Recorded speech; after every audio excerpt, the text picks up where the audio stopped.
ஒரு எண்களின் மீசீம ஆனது மீ பேக்காவின் 6 மடங்காகும். மீ பேக்கா 12 மற்றும் ஓர் எண் 36 எண்ணில் மற்றொரு எண்ணை கண்டுபிடிக்க. ஓகேவா? ஸோ என்ன கொடுத்துருக்காங்கன்னா எல்சிஎம் வந்து 6 மடங்கு ஆஃப் ஹச்சிஎஃப் அப்படின்னு கொடுத்துருக்காங்க. நமக்கு ஹச்சிஎஃப் வேல்யூ கொடுத்துட்டாங்க, என்னதுன்னா 12. ஓகேவா? இப்போ என்ன பண்ணணும்னா இந்த 12 கொண்டு இந்த இதில் சப்ஸ்டியூட் பண்ணுங்கள். மேலே சொல்லியிருக்கலாம் எல்சிஎம் = 6 டைம் ஆஃப் ஹச்சிஎஃப் இருக்குல்ல, அதில் சப்ஸ்டியூட் பண்ணுங்கள். அப்போது எல்சிஎம் = 6 மல்டிப்ளைட் பை 12. ஓகேவா? இப்போ இந்த 6ஐயும் 12ஐயும் மல்டிப்ளை பண்ணிங்கன்னா உங்களுக்கு என்ன வேல்யூ கிடைக்கும்னா 72. ஓகே, இதுதான் எல்சிஎம் அண்ட் ஹச்சிஎஃப். ஆல்ரெடி கொஸ்டினில் கொடுத்துருக்காங்க 12. இப்போ நமக்கு எல்சிஎம் தெரிஞ்சிடுச்சு, ஹச்சிஎஃப் தெரிஞ்சிடுச்சு. அது போக வந்து ஒரு நம்பர் கொடுத்துட்டாங்க. ஓகேவா? ஸோ 2 நம்பர் அதோட எல்சிஎம் அண்ட் ஹச்சிஎஃப் தான் கண்டுபிடிச்சிருக்காங்க. அதில் ஒரு நம்பர் நமக்கு என்ன கொடுத்துருக்காங்க அப்படின்னா 36 அப்படின்னு கொடுத்துட்டாங்க.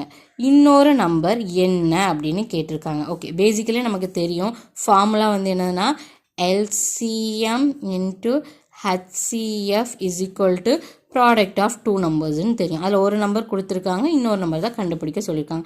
இப்போ LCM அண்ட் HCFஐ சப்ஸ்டியூட் பண்ணணும். LCM நமக்கு என்ன தெரியும் 72, HCF 12 which is equal to 36 into x. ஓகேவா? இப்போ 72ஐயும் 12ஐயும் மல்டிப்ளை பண்ணும்போது நமக்கு என்ன வேல்யூ கிடைக்கும்? அதை விட எக்ஸை ஒரு சைடு வச்சுட்டு நம்ம எல்லாத்தையுமே வந்து இன்னொரு சைடு கொண்டு வரோம். எக்ஸை ஒரு சைடு வச்சுட்டு அப்போ மேலே வந்து எக்ஸை ஒரு சைடு வைக்கணுமா, வச்சுட்டு இந்த 36ஐ இது கீழே மல்டிப்ளை பண்ணுற மாதிரி கொண்டு வாங்க. 72 into 12 divided by 36. ஓகே, இப்போ என்ன பண்ணுறோன்னா இதை வந்து கட் பண்ண போகிறோம். ஓகே, 6 2s are 12, இங்கே 18 வரும்.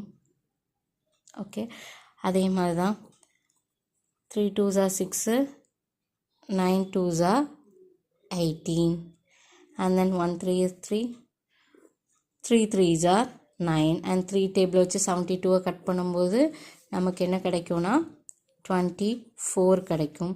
அப்போ x = 24. இதான் நமக்கு வேணுங்கிற ஆன்சர். ஆன்சர் வந்து ஆப்ஷன் A 24.